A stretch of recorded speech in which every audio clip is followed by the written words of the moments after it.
నమస్కారం అండి. This is hash tag you.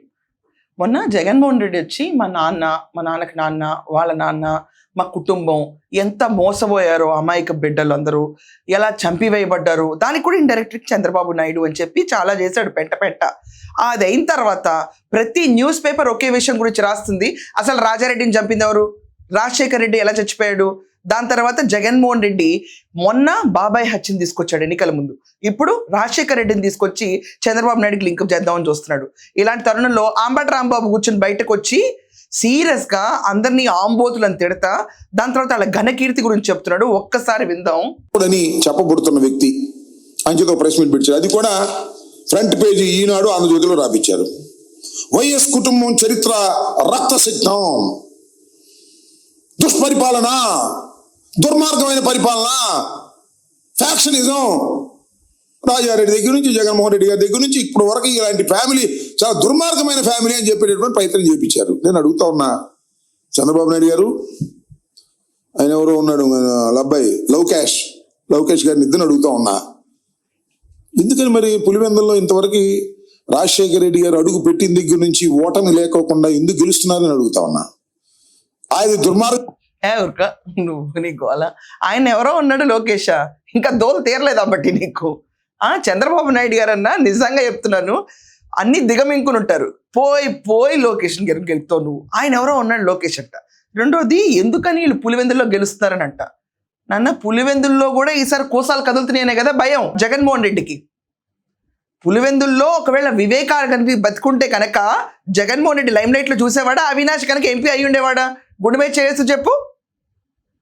Pulivendula పాట పక్కన పెట్టే రాష్ట్రంలో అసలు రాజశేఖర్ రెడ్డి, రాజారెడ్డి, జగన్మోహన్ రెడ్డి పేరుని భూస్థాపితం చేస్తుంది వాళ్ళ కుటుంబంలో మహిళలే. సునీతారెడ్డి, షర్మిలారెడ్డి ఇద్దరు ఉంటారు, తెలుసా నీకు? మర్చిపోయావు వాళ్ళ పేర్లేంటో. వాళ్ళు ఎవరో ఉంటారని అంటావు చూడు, నిన్ననాలు అసలు నువ్వెవరో ఉంటావు ఆంధ్రప్రదేశ్లో, ఎందుకున్నావు మాకు తెలియదు అన్నట్టు. సో ఇతను చెప్తాడు పులివెందులో ఎందుకు గెలిచారంట. ఫ్యాక్షన్ రాజకీయాలు, రక్త చరిత్ర లేని కుటుంబం అంట. రాజారెడ్డిది ఫ్యాక్షన్ రాజకీయం కాదా? ఓ 10 మంది నరికితే దాంట్లో 10 మందిలో ఒకడు వచ్చి తిరిగి నరకటం అన్నది ఫ్యాక్షన్ రాజకీయం కాదా? గొడ్డలు వేసుకుని తిరుగుతూ ఉంటారు ఎక్కడికక్కడ, అది ఫ్యాక్షన్ రాజకీయం కాదా? ఓ కుటుంబంలో రాజకీయం ఫ్యాక్షన్ లీనియేజ్ ఉందంటే అది ఫ్యాక్షన్ లీనియేజ్ కాక ఏమవుతుంది? ఏంటి చెప్తున్నావు నువ్వు? ఎవరో జనాల మద్దతు కోసం వచ్చి అన్నా కాపాడు మమ్మల్ని దుష్ట శక్తుల నుంచి అంటే అప్పుడు గొడ్డలు బయట తీసిన బ్యాచా? సొంత మీ ఎంపీ అవినాష్ రెడ్డి ఎవరు చంపించారో తెలియదు ఇంకా అని చెప్పి తిరుగుతూ ఉంటారు. రక్తాలంతా తుడిసింది అతను కాదా? రక్త చరిత్రలు కాదా ఇవన్నీ? చెప్పాలి ఎందుకు గెలిచారు అంట. అక్కడ కూడా ఓడతారు, చూస్తూ ఉండు. 2029కి ఓడిపోవడం ఖాయం జగన్మోహన్ రెడ్డి. ఎక్కడి నుంచి ఉంటాడో ఇంకా దేవుడికి ఎరక. కుటుంబం అయితే, అన్యాయమైన కుటుంబం అయితే రాజశేఖర రెడ్డి గారు ఓటమి ఎరుగుని వీరుడుగా గెలిచాడు, జగన్మోహన్ రెడ్డి గారు గెలిచాడు, విజయమ్మ గారు గెలిచారు. మళ్ళా అత్యధిక మెజారిటీతో మొన్న కూడా కేవలం 11 సీట్లు వచ్చాయని మీరు ఎగతాళి చేస్తున్నా కూడా పులివెందులు గెలిచాడు. అత్యధిక మెజారిటీ ఒకసారి లిస్ట్ చూసుకుందామా, కొంచెం ఒకసారి క్లారిటీ వస్తుంది. మీకు స్లైడ్ వస్తుంది చూడండి. 2004లో రాజశేఖర్ రెడ్డి కాంగ్రెస్ నుంచి కంటెస్ట్ చేస్తే 40,777 అని ఓట్ల మెజారిటీతో గెలిచాడు. 2009లో రాజశేఖర రెడ్డి కాంగ్రెస్ నుంచి 68,681. ఓకే, దాని తర్వాత పుత్రరత్నం వైఎస్ జగన్మోహన్ రెడ్డి వైసీపీ పార్టీ పెట్టి ఎలక్షన్కి వెళ్ళినప్పుడు 2014లో 75,243. దాని తర్వాత 2019కి బాబు కోటేయండి అని చెప్పి రాజశేఖర రెడ్డి భార్య విజయమ్మ మొత్తం తిరగని రోడ్ లేకుండా అడిగితే 90,110 ఓట్లతో మెజారిటీ వచ్చింది. 2024కి సోకాల్డ్ పులివెందుల్లో జగన్మోహన్ రెడ్డికి వచ్చింది 61,687. అంటే లిటరల్లీ 30,000 ఓట్లు పుష్పడాక్ అయిపోయినాయి. మాకు జగన్ నచ్చలేదని. వచ్చే ఎన్నికల్లో to the prediction what I understand, Jaganmohan రెడ్డికి మెజారిటీ ఓట్ అనేది ఒక్కటి కూడా ఉండదు. 11 ఉంటే గొప్ప మనకి. ఇది అత్యధిక మెజారిటీయా ఏంటి? దీనికే అసలు ఒక్కసారి ఎంత ఎక్కిరిస్తున్నారో మీకు ఇంకో స్లైడ్ వస్తుంది చూడండి. ఇక్కడ మంగళగిరిలో తీసుకుంటే 2024 నారా లోకేష్ 91,413. అక్కడ వాళ్ళ నాన్న నుంచోలా, తాత నుంచోలా, తను ఒక్కడే నుంచున్నాడు. నుంచుని 91,413 ఓట్లతో లాస్ట్ టైం ఓడిపోయిన చోటే నుంచుని గెలిచాడు. ఇతన్ని చూసి నేర్చుకోవాలి. With salt and pepper food తిని ఇతను చూసి నేర్చుకోవాలి. మా నాన్న నుంచున్నాడు, మా తాత అక్కడే ఉన్నాడు, మాదంతా ఇంత అంతా అని బెదిరించినా కూడా 61,687 ఈ ఓట్ల మెజారిటీ చూసిన తర్వాత, లోకేష్ మెజారిటీ చూసిన తర్వాత జగన్మోహన్ రెడ్డి లోకేష్ గారి ముందు ఏ మూలకి, ఈ స్లైడ్ చూసి చెప్తున్నానండి. 2019లో అక్కడ ఆళ్ళ రామకృష్ణారెడ్డి 5337 ఓట్లతో గెలిచాడు. ఎక్కడ? వైసీపీ నుంచి మంగళగిరిలో. అది కూడా పెద్ద గొప్ప మెజారిటీ కాదు, స్లైట్గా ఓడిపోవడమే అది. 2014లో ఆళ్ళ రామకృష్ణారెడ్డి 12 ఓట్ల తేడాతో. ఇదో పెద్ద గెలుపు, దీనికి పుష్పగుచ్చాలు వేయాలి, జగన్మోహన్ రెడ్డి జిందాబాద్లు కొట్టాలా? ముఖ్యమంత్రి మా నాన్న, మా తాత గొడ్డలి, మా రాత పేరుతో మేము రాజ్యాంగం పెడతాము. నువ్వు వచ్చి ఈరోజు చివరికి ఓడిపోయిన చోట నుంచిన లోకేష్ గారికి వచ్చిన మెజారిటీ కూడా తెచ్చుకోలేని బ్రతుకులు. ఏమండి చంద్రబాబు నాయుడు గారు, మీరు ఎందుకు గెలవలా? చంద్రగిరి ఓడిపోయి కుప్పానికి ఎందుకు పారిపోయారు? అక్కడ ఎందుకు తిరస్కరించారు మిమ్మల్ని? మీ అబ్బాయి మంగళగిరిలో ఇప్పుడు గెలిచారని చెప్పుకుంటున్నారు. మొట్టమొదటి ఎందుకు ఓడిపోయాడు చెప్పడం అడుగుతా ఉన్నా. మీరు దుర్మార్గమైన పాలన చేస్తున్నారు కాబట్టి మీరు ఓడిపోతూ వచ్చారు. ఒక్క నిమిషం, సెన్స్ ఉందా? బట్టి ఒకసారి కుప్పం వస్తుంది ఇక్కడ చూడండి. 2004లో 59,588 ఓట్ల మెజారిటీతో చంద్రబాబు నాయుడు గారు గెలిచారు. దాంతో 2009లో 46,666, 66, 2014 47,121, 2019 30,722, 2024 48,006.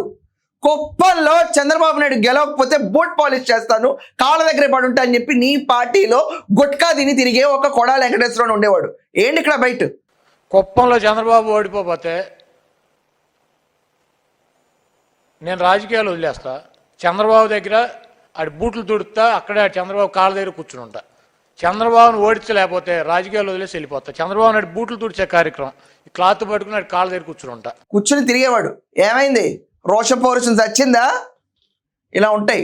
కుప్పంలో ఓడిద్దామని చంద్రగిరి టెన్యూర్లో మొత్తం ఏపీ యునైటెడ్ ఆంధ్రప్రదేశ్లో రామారావు గారి ఊపు ముందు ఎవరు నిలబడలేకపోయారు. రామారావు గారు పిలిపించుకున్నారు చంద్రబాబు నాయుడు గారిని. మీరు ఆ పార్టీలో లేరు కదా, ఆయన రాజకీయం నుంచి వెళ్ళిపోదాం అనుకున్నారు. పిలిపించుకుంటే ఆయన టీడీపీ క్యాడర్ని ఫామ్ చేసి బలోపేతం చేసి ఆయన ఇంత స్ట్రాంగ్ గవర్నమెంట్ ఇచ్చారు. ఈరోజు తెలుగుదేశం పార్టీ ఈరోజు క్యాడర్ ఇంత స్ట్రాంగ్గా ఉండడానికి కారణం ఆ రోజు రామారావు గారు పిలవటం వల్లే. ఏం మాట్లాడుతున్నావు నువ్వు? నీకు ఉన్నారు క్యాడరు. ఏం క్యాడరు? Board cadre. అన్న పుట్టినరోజు వచ్చిందని కానీ గొర్రెలు కోసి ఆ రక్తాన్ని అభిషేకం చేసి పిచ్చ క్యాడర్ ఇదంతా. నిజంగా రక్తం ఒక ప్రెగ్నెంట్ స్త్రీని తనిన క్యాడరు. ఏంటి చంద్రగిరి తీసుకొస్తున్నావు? లోకేష్ ఓడిపోయిన చోట నుంచున్నాడు కాబట్టి మగాడు అంటున్నారు. ఈసారి ఓడిపోయి మళ్ళీ గెలిచినా కూడా మగాడే అంటారు. ఎక్కడ ఓడిపోయి అక్కడ నుంచి అక్కడే అంత మెజారిటీతో గెలిస్తే సిగ్గుసరం లేకుండా ఎలా మాట్లాడుతున్నారండి మీరందరూ? ప్రాబ్లం ఏంటంటే వీళ్ళందరికీ అర్జెంటుగా జగన్మోహన్ రెడ్డి లీనియేజ్లో పతిత పావనులు అన్న వర్డ్ అనాలి. అది మేమంటాం కాదు, చరిత్రే అనదు. అండ్ జగన్మోహన్ రెడ్డి ఎందుకు తీసుకొస్తున్నాడు తాత నాన్న పేర్లు? ఎవరికి కావాలి ఇప్పుడు అర్జెంటుగా? ఆంధ్రప్రదేశ్లో ఉండేవాడికి ఎవరికి కావాలి? ఇలా తాత ఎవరు, వీళ్ళ నాన్న ఎవరు, ఇతనేంటో చెప్పమని ముందు భాగవతం. ఆ లిక్కర్ కుంభకోణంలో అంతిమ లబ్ధాడు ఎవడో పేరు బయటకు రాలేదు ఇప్పుడు దాకా. వెధవన్నర వెధవ ఆ లిక్కర్ కుంభకోణం చేసినాడు ఎవడో, వాడి పేరు బయటకు వస్తే ఆంధ్రప్రదేశ్ జనాలు ఎలా ఉమ్మూస్తారో తెలుస్తుంది ప్రతి ఒక్కరికి. లిటరలీ 30,000 మంది చనిపోయారు. దాని గురించి చెప్పు దమ్ముంటే. కల్తీ లడ్డు సిగ్గుసరం లేకుండా వేరే మతస్థులు కూడా జైల్లో వచ్చి ఇక్కడ దాడి హిందువులే చేసి వచ్చారు. మళ్ళీ దాడంతా 254 కోట్ల కుంభకోణం. సిగ్గుసరం ఒక ఉండకర్లా ఆ ఐడియా ఇచ్చిన ఎదవెవడో, ఎవడి పేరు ఇంకా రాలేదు కదా. కానీ ప్రజల మధ్యలో మాత్రం ఏ పేర్లు అంటున్నాయో అందరికీ తెలుసు. కానీ డాక్టర్ వైఎస్ రాజశేఖర రెడ్డి గారు కానీ ఆయన కుటుంబం కానీ ఎప్పుడు పులివెందల్లో ఓడిపోకుండా గెలుచుకుంటూ వచ్చారు. వ్యవసాయ శాఖ మంత్రిగా ఉన్నారు ఒక ఆయన. చంద్రబాబు నాయుడు గారు మొన్న అంటున్నాడు ఆంబోతని, అంతకుముందు నన్ను ఇప్పుడు ఆంబోతని ఇష్టం వచ్చినట్టు మాట్లాడుతూ ఉన్నాడు. దానికి కూడా సమాధానం చెప్పగలం. ఎవరు ఆంబోతులు? నువ్వు ఆంబోతు, నీ అబ్బాయి ఆంబోతు. అంతకుమించి ఎవరు ఆంబోతులు? ఏ చేలో పడితే ఆ చేలో తినేస్తున్నారు మీరు. ఇవాళ అమరావతిలో తింటారు, స్కాములు చేస్తారు, డబ్బులు సంచులు పోగేసుకుని హైదరాబాద్ వెళ్ళి దాచుకుంటారు, అక్కడ ఇంట్లో పెట్టుకుంటారు. ఏ చేలో పడితే ఆ చేలో పడి ఇష్టం వచ్చినట్టు తినేటటువంటి అచ్చోసిన ఆంబోతులు బాబు గుడి ఇద్దరు. అంత అన్యాయం, అక్రమం తప్ప రెండో చంద్రబాబు నాయుడు గారిని, లోకేష్ గారిని అచ్చోసిన ఆంబోతులు, ఏ చేలో పడితే ఆ చేలో మేస్తున్నారు వీళ్ళు అని చెప్పి వాగుడు వాగాడు. అంబటి నేను నిజంగా ఇక్కడ ఈ మాటలకి నీ లెవెల్లోనే తిరిగి స్పందన ఇవ్వచ్చు. ఎందుకంటే ఆంధ్రప్రదేశ్ బాగు కోరుకునే వాళ్ళు ముందు వాళ్ళు ఓటు వేసి నాయకులు బాగు కూడా కోరుకోవాలి. కానీ నీకు ఆ స్పందన సరిపోదు. ఓ చిన్న మాట అడుగుతాను. ఏ చేలో పోసి ఒక అడ్డగాడిద అచ్చోసిన ఆంబోతు దున్నపోతూ రాష్ట్రంలో లిక్కర్ని సరఫరా చేయించాడు? చెప్పు నాకు. ఉట్టి ముడుపుల యుద్ధంలో 3,000 కోట్లు దొబ్బి తిన్నాడు ఎవడు. రాజ్ కేసిరెడ్డి 2,000 కోట్లు వేరేగా తిన్నాడు. దాని తర్వాత 1,00,000 కోట్ల పైగా అసలు కుంభకోణం ఉంది లిక్కర్లో అంటున్నారు. ఆంధ్రప్రదేశ్లో poor people, middle class, below middle class, above middle క్లాస్లో రాష్ట్రంలో ఎక్కడ ప్రీమియం బ్రాండ్స్ రానికుండా మద్యపాన నిషేధం చేస్తా అని చెప్పి ఓట్లు వేయించుకుని తర్వాత ఎవడ అంతిమ లబ్ధిదారుడు అచ్చోసిన ఆంబోతు ఆంధ్రప్రదేశ్లో ఇంత మేసింది ఎవడాడు? ఎవరికని తెలుసా? రెండోది, నాకు అర్థం కాని విషయం ఏంటంటే జగన్మోహన్ రెడ్డి ఉన్నాడు. జగన్మోహన్ రెడ్డి ఉట్టి విశాఖపట్నంలోనే 25,000 కోట్లకి రైతు బజార్ దగ్గర నుంచి, ప్రభుత్వ కార్యాలయాల దగ్గర నుంచి, ఆఖరికి పోలీస్ భవనాలు కూడా తాకట్టు పెట్టి డబ్బులు తీసుకొచ్చిన బ్యాచ్. అందరికీ తెలుసు అది.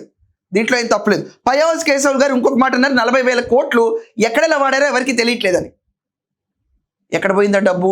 ఎక్కడ దాచాడు? నువ్వు అన్నావు హైదరాబాద్లో వీళ్ళు దాస్తున్నారు, వీళ్ళు ఎక్కడ దాస్తున్నారో ఎవరు తెలియదు. ఎందుకంటే కాస్ట్ ఆఫ్ కన్స్ట్రక్షన్ పెరిగింది. That is because of great Jaganmohan Reddy. అతను టెన్యూర్ ఉండబట్టే మాకు ఈరోజు ఈ దరిద్రం అనుభవిస్తున్నాం.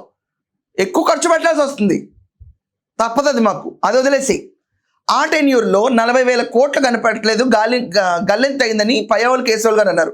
అది తీసుకెళ్ళి ఏ రాష్ట్రంలో దాచారు అంటే, మీకు తెలంగాణలో ఇల్లు ఉంది కదా లోటస్ పాండా, కర్ణాటకలో ఎలహంకానా, లేకపోతే తాడేపల్లి కొంపలోనే అండర్ గ్రౌండ్లో ఉన్నాయో చెప్పు. మరి ఎక్కడున్నాయో నువ్వు నాకు చెప్పాలి. సో ప్రాబ్లం ఏంటంటేనండి, ఇప్పుడు అర్జెంటుగా ఎండోర్స్ చేయాలి ఏపీలో ప్రజలందరూ. ఏంటి? రాజారెడ్డి జిందాబాద్, రాజశేఖర్ రెడ్డి జిందాబాద్ జిందాబాద్, జగన్మోహన్ రెడ్డి జిందాబాద్ జిందాబాద్ జిందాబాద్ జిందాబాద్ జిందాబాద్. ఇది చెప్పకపోతే మిమ్మల్ని బూతులు తిట్టడానికి న్యూసెన్స్ బ్యాచ్, నేను చెప్పాను కదా పిల్లల న్యూసెన్స్ వాళ్ళందరూ బయటకు వస్తారని వచ్చేసాడు. వీళ్ళు ఇష్టం వచ్చినట్టు మాటలు మొదలుపెట్టారు. ఎలక్షన్స్కి ఇంకా 3 ఏళ్ళ గడువు ఉంది. దాని ముందు నుంచే బూతుల రాజకీయం మళ్ళీ యాస్టేజ్ మొదలైపోయింది. అచ్చోసిన ఆంబోతులు అన్న వర్డ్స్ వాడుతున్నారు ఇష్టం వచ్చినట్టు. ఎక్కడో సోషల్ మీడియాలో రాస్తుంటే అంబటి రాంబాబు గురించే నేను ఎందుకు రాస్తారనుకుంటా. నేను నిజంగా ఆనెస్ట్లీ అవసరం లేదు ఎవరి గురించి ఇలా రైట్ అని. డైరెక్ట్గా కూర్చొని ప్రెస్ మీట్లో సీఎంని పట్టుకుని అచ్చోసిన ఆంబోత్ అని చెప్పి అంటే నీ ఎవరికి స్పందన ఉండదా? ఉంటే అదేంటో కమెంట్లో రాయండి. అండ్ నిజంగానే రాష్ట్రాన్ని దోచుకుంటున్నారా చంద్రబాబు నాయుడు గారు, లోకేష్ గారు? ఇది కూడా కమెంట్లో రాయండి. అండ్ లోకేష్ గారికి వచ్చిన మెజారిటీ కూడా సాధించలేని జగన్మోహన్ రెడ్డి ఆ బోడి పార్టీ ఉంటే ఎంత లేకపోతే ఎంత అన్న భావం మీకు ఉందా? ఉంటే ఖచ్చితంగా కమెంట్స్లో రాయండి. That's all for now. Thank you.